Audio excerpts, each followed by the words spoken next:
1993లో తమిళనాడులోని ఒక కొండ ప్రాంతంలో నివసించే ఇరుల అనే తెగలో రాజకన్ను, సెంగేని అని ఇద్దరు భార్యాభర్తలుంటారు.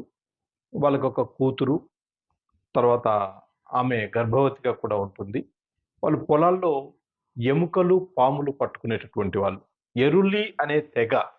వీళ్ళని ఇరులి అంటారు. లేదా ఎరులి అనే తెగ అని కూడా పిలుస్తారు. వీళ్ళని ఇరుల అని కూడా అంటారు. ఇరుల తెగ. ఇది ఇరుల తెగ. ఇది తమిళనాడు, కేరళ మరియు కర్ణాటక ప్రాంతాల్లో వీళ్ళు నివసిస్తూ ఉంటారు. దాదాపుగా వీళ్ళ టోటల్ పాపులేషన్ 2,00,000 వరకు ఉంటుంది. కర్ణాటకలో ఇరులి అని కూడా అంటారు. కర్ణాటకలో వీళ్ళను ఎక్కువగా ఉత్తర తమిళనాడులో వీళ్ళు కేంద్రీకృతమై ఉంటారు. అంటే ఉత్తర తమిళనాడులో ఎక్కువగా నివసిస్తూ ఉంటారు. ఈ ప్రజలు ఏంటంటే యానిమిజంను ఫాలో అవుతారు. యానిమిజం అంటే దేవతలను పూజించడము, అనిమల్స్‌ను పూజించడము ఇలాంటివి. ఇంగా అనే తెగను వీళ్ళు ఇంగా అనే దేవతను పూజిస్తారు. వీళ్ళ ప్రకారం ఇంగా అనే దేవత వీళ్ళంతా 7 సిస్టర్స్ కలిసి దేవతలుగా ఉండేవాళ్ళు. ఈ 7 సిస్టర్స్ కలిసి ఒక పురుషుణ్ణి, ఒక స్త్రీని ఇరుల తెగలో సృష్టిస్తే వాళ్ళకు కలిగినటువంటి సంతానమే ఇరుల సంతానం అని చెప్పేసి వాళ్ళు ఈ దేవతలను పూజించేటటువంటి పద్ధతిని అనుసరిస్తూ ఉంటారు. ఇది వీళ్ళ తెగకు సంబంధించినటువంటిది. ఇదే ఇరుల తెగకు చెందినటువంటి ఈ రాజకన్ను, సెంగేని అనేటటువంటి ఇద్దరు వాళ్ళ స్టోరీ ఏంటి అంటే, ఆ రాజకన్ను అనేటటువంటి అతన్ని ఒక ఒక ధనికుడైనటువంటి వ్యక్తి. వాళ్ళ ఇంట్లో పాము పడింది. పాములు పట్టి వీళ్ళది స్వతహాగా పాములు పట్టేటటువంటి పద్ధతి. పొలాల్లో ఎప్పుడైనా ఎలుకలు ఎక్కువగా ఉంటే, ఆ ఏరియాలో ఎలుకలు ఎక్కువగా పడి ఎలుకలు పొలాలని నాశనం చేస్తూ ఉంటాయి. ఎలుకలను పొలాల్లో ఎలుకలను నాశనం చేయడానికి, పొలాల్లో ఎలుకలు లేకుండా చేయడానికి, పొలాల్లో పాములు లేకుండా చేయడానికి, ఇంట్లో పాములు లేకుండా చేయడానికి ఈ ఇరుల అనే తెగను ఉపయోగించుకుంటూ ఉంటారు. ఈ రాజకన్న అనే వ్యక్తిని ఒక ధనికుడు వాళ్ళ ఇంట్లో పాము పడితే, ఆ ఇంట్లోకొచ్చి అతను పాముని తీసుకొని పాముతో పాటే అతను వెళ్ళిపోతాడు. మరుసటి రోజు చూస్తే ఆ ధనవంతుడి భార్య గాజులు కనిపించవు, బంగారు గాజులు. ఆ గాజులు కనిపించట్లేదని, ఆ గాజులను అతను దొంగతనంగా తీసుకెళ్ళిపోయాడని చెప్పేసి పోలీస్ స్టేషన్‌లో కేస్ పెడతారు. తర్వాత గాజులైతే దొరుకుతాయి. కానీ వీళ్ళు పోలీస్ స్టేషన్‌లో వీళ్ళను బాగా బ్రూటల్‌గా చాలా సివియర్‌గా కొట్టి చివరికి చనిపోయేటట్టుగా కొడతారు. గాజులు దొరికాయని తెలిసి కూడా వాళ్ళను చంపేస్తారు. అతను రాజకన్న అనే అతను చనిపోతాడు. అతని బాడీని ఎక్కడో పడేస్తారు.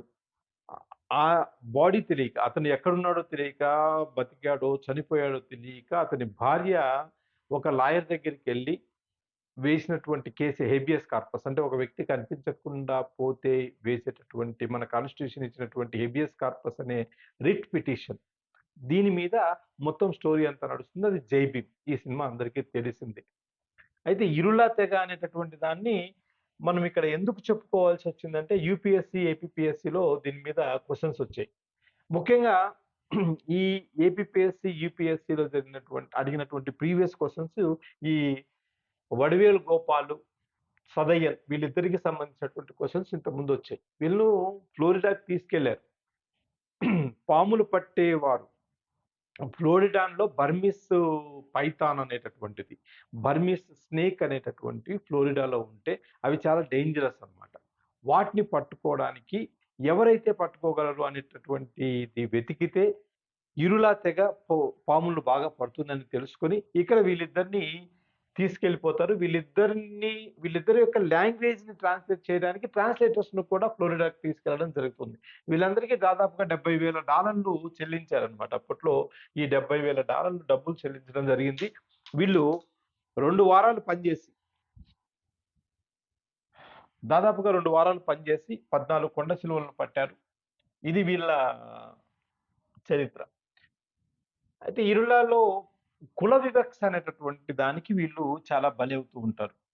ముఖ్యంగా ప్రతి సంవత్సరం వీళ్ళ మీద అనేక కేసులు పెట్టడం, ఎక్కడైనా దొంగతనాలు జరిగినా, ఎక్కడైనా ఏదైనా దొమ్మీలు జరిగినా వీళ్ళని తీసుకెళ్ళిపోవడం అలాంటివి ఉంటాయి. అంటే ఒక స్టేషన్ పరిధిలో ఉన్నటువంటి వ్యక్తులు. వీళ్ళు ఎక్కడైతే ఉంటారో అక్కడ ఆ స్టేషన్‌కి సంబంధించి ఎస్ఐ వాళ్ళ దగ్గరికే వెళ్తాడు. ఏది జరిగినా వాళ్ళ దగ్గరికే వెళ్తారు. ఫింగర్ ప్రింట్స్ కలెక్ట్ చేయడం ఇలాంటివన్నీ చేస్తూ ఉంటారు.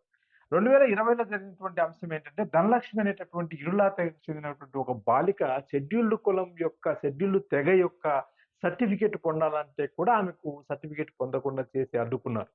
అదే విధంగా ధర్మపురి అనేటటువంటి ప్రాంతంలో ఇరులా తెగకు చెందినటువంటి ఒక వ్యక్తి వేరే కులానికి చెందినటువంటి అంటే పన్నియార్ కులానికి చెందినటువంటి ఒక స్త్రీని వివాహం చేసుకుంటే మొత్తం ఆ తెగను అందరిని ఒకచోట కట్టేసి, వాళ్ళ మీద దుమ్ము పోసి, వాళ్ళ మీద బురద చల్లి, వాళ్ళ మీద మూత్ర విసర్జన చేశారు. అంటే గుంపులు గుంపులుగా వచ్చి మూత్ర విసర్జన చేశారు వాళ్ళ మీద. ఇలాంటి వివక్షకు గురవుతున్నటువంటి తెగ ఇది. ఇప్పటికీ ఇంకా ఇక్కడ వివక్ష అనేటటువంటిది కొనసాగుతూనే ఉంది. దాని మీదనే రీసెంట్‌గా 'జై భీమ్' సినిమా గూడా తీయడం జరిగింది. వీళ్ళకి సంబంధించినటువంటి క్వెషన్ అంటే ఫుడ్ ఇది. మనకు రాయలసీమలో సంగటిలాగా ఉంటుంది. ముఖ్యంగా వీళ్ళు చికెను, మటను లాంటివి ఇవి ఇందులో వేసుకొని తింటూ ఉంటారు. ఇది ఇరుల తెగ గురించి.